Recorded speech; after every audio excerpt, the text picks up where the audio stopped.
की है। भगवान शंकर की जो शिवलिंग का पूजन है वो साधारण नहीं। 2 गुप्त नवरात्रे होते हैं, थोड़ा ध्यान देंगे। 2 गुप्त नवरात्रे होते हैं। एक गुप्त नवरात्रा यही माघ के महीने में आता है। श्रृंगी ऋषि ने इस गुप्त नवरात्रे का बड़ा वर्णन किया। श्रृंगी बाबा गुप्त नवरात्रे के लिए कहते हैं, अगर इस गुप्त नवरात्रे के अंतर्गत 9 लाल फूल और 5 श्वेत पुष्प, ये दोनों, लोग कहते हैं गुप्त नवरात्रे में हम देवी की आराधना करें, गुप्त नवरात्रे में हम भगवान की आराधना करें, पर शिव महापुराण की कथा कर रही है, भगवान शंकर का चरित्र कथा है। अगर आपने देवी भागवत का स्मरण किया हो या भगवान शिव की एक पवित्र आनंदमय कथा स्कंद पुराण के काशी खंड में अगर सुनी हो या उसमें भी नहीं पढ़ पाए हो, तो श्रृंगी ऋषि के चरित्र में आता है। श्रृंगी बाबा ने वर्णन किया है कि किसी भी स्थान पर यदि हमारे घर में 2 शिवलिंग है, नहीं है, तो किसी अपने घर के गमले में, बगीचे में 2 पार्थिव लिंग का निर्माण, उसमें एक शिव जी का स्मरण करें और एक में माता पार्वती जी का स्मरण। एक पर 9 पुष्प लाल और एक पर श्वेत पुष्प 5 समर्पित करें, बाबा की आराधना करें, घी का दीप लगाएं, पूजन करें और बाद में उन शिवलिंग को, उन पुष्पों को विसर्जन कर, किसी भी नदी में, तालाब में, बावड़ी में, वहां नहीं विसर्जन कर सकते हैं तो किसी वृक्ष के नीचे उनका विसर्जन कर। और ये नवरात्रे, ये जो गुप्त नवरात्रे हैं, इस माघ महीने में जो गुप्त नवरात्रे आती है, इसी के अंतर्गत इसका पूजन है। एक बार हमने पहले वर्णन किया था, जिसके यहाँ संतान नहीं होती उसके लिए भी पहले जो आषाढ़ के महीने में जो गुप्त नवरात्रे आते हैं उसका स्मरण कराया था। चाहे गुप्त नवरात्रे हो, चाहे सर्व नवरात्रे हो, केवल देवी की आराधना कर रहे हैं और सोचें कि हम माता जी की आराधना कर रहे हैं और माता जी हम पर प्रसन्न हो। शिव महापुराण की कथा कहती है, कोई सी भी नवरात्रे में अगर आप शंकर भगवान की आराधना के साथ देवी की आराधना करेंगे तो शिव महापुराण की कथा कहती है, महादेव शिव और शक्ति दोनों ही कृपा जरूर करते हैं, ये निश्चित। हम शिव और शक्ति की दोनों की आराधना। 2 गुप्त नवरात्रे होते हैं, थोड़ा ध्यान देंगे।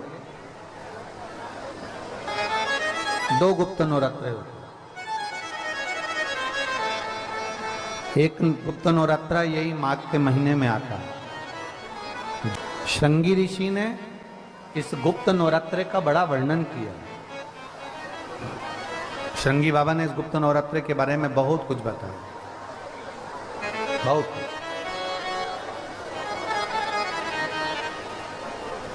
श्रृंगी बाबा गुप्त नवरात्रे के लिए कहते हैं कि अगर इस गुप्त नवरात्रे के अंतर्गत 9 लाल फूल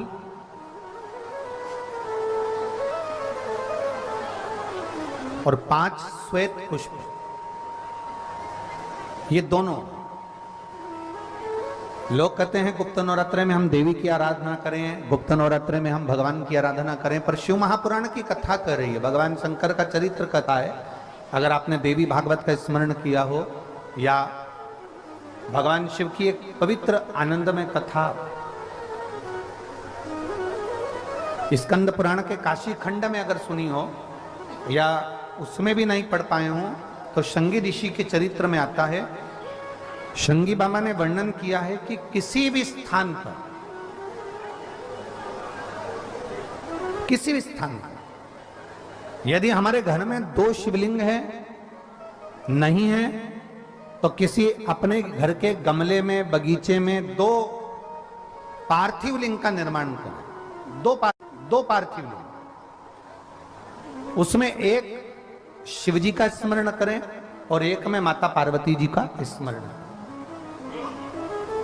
देवादिदेव महादेव के 2 स्वरूप, 2 लिंग प्रकट कर कर एक पर 9 पुष्प लाल और एक पर श्वेत पुष्प 5 समर्पित करें, बाबा की आराधना करें, घी का दीप लगाएं, पूजन करें और बाद में उन शिवलिंग को, उन पुष्पों को विसर्जन करें।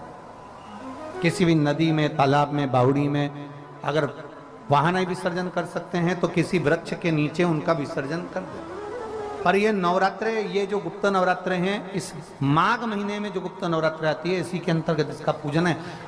एक बार हमने पहले वर्णन किया था, जिसके यहाँ संतान नहीं होती उसके लिए भी पहले इस माघ महीने में जो गुप्त नवरात्रे आते हैं उसका स्मरण कराया था। कैलाशी अविनाशी है शिव तत्व का है। आप जिस भाव से आप भगवान को रिझाते हो, भगवान उस भाव से अपने भक्तों के करीब पहुंचता है। भक्तों के यमुना जी ने पार्थिव शिवलिंग का निर्माण किया। केवल चाहे गुप्त नवरात्रे हो चाहे सर्व नवरात्रे हो, केवल देवी की आराधना कर रहे हैं और सोचें कि हम माता जी की आराधना कर रहे हैं और माता जी हम पर प्रसन्न हो। शिव महापुराण की कथा कहती है, कोई सी भी नवरात्रे में अगर आप शंकर भगवान की आराधना के साथ देवी की आराधना करेंगे तो शिव महापुराण की कथा कहती है महादेव शिव और शक्ति दोनों ही कृपा जरूर करते हैं। ये निश्चित है, निश्चित है।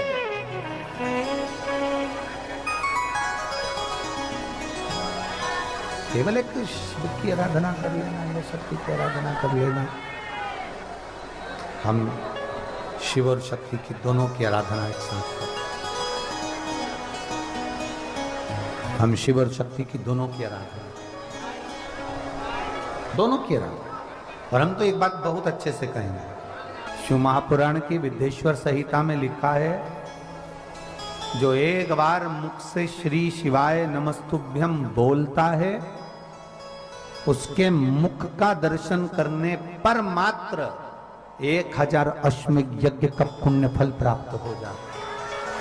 केवल श्री शिवाय नमस्तुभ्यम बोलने वाले के मुख का दर्शन मात्र कर लेने से ये फल की प्राप्ति हो। दिन भी मुंह का लग जाए, कभी नवरात्रे पड़े, चाहे गुप्त नवरात्रे हो चाहे संपूर्ण विश्व को ज्ञात चैत्री और कुमार के नवरात्रे हो, हर नवरात्रे में आप एक विशेष ध्यान रखें प्रत्येक नवरात्रे में कि हमें शंकर भगवान के शिवलिंग की पूजन करनी। और एक और बात समझ लें, 2 शिवलिंग का निर्माण नहीं भी कर सकते हैं तो एक शिवलिंग का निर्माण करें और उस शिवलिंग के पास में ही एक छोटा सा मिट्टी का ढेला रखकर मां जगत जननी जगदम्बा का भी पूजन कर सकते हैं। आपको नहीं बनाना 2 शिवलिंग, तो एक शिवलिंग एक मिट्टी का थोड़ा सा। ऐसा नहीं है कि मेरी माता दुर्गा भवानी पिंडी के रूप में नहीं पूजाती है। अगर मेरी माता पिंडी के रूप में नहीं पूजाती तो वैष्णो देवी में 3 पिंडियां विराजमान नहीं हो पाती। जितने जितने शक्तिपीठ हैं, आप प्रत्येक शक्तिपीठ में दर्शन करने के लिए जाएंगे तो वहां पर भी आपको पिंडी का दर्शन होता ही है। प्रत्येक शक्ति, ऐसा नहीं कि मेरी मां पिंडी के रूप में पूजाती नहीं है, वो भी पूजाती है। आप जिस भाव से भजेंगे,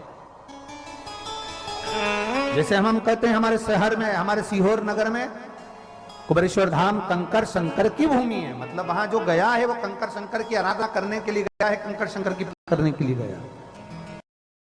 आपके घर में पितृ दोष है, आपको ऐसा महसूस होता है, आपको लगता है, तो किसी भी नवरात्रि के पहले जो अमावस्या पड़ती है,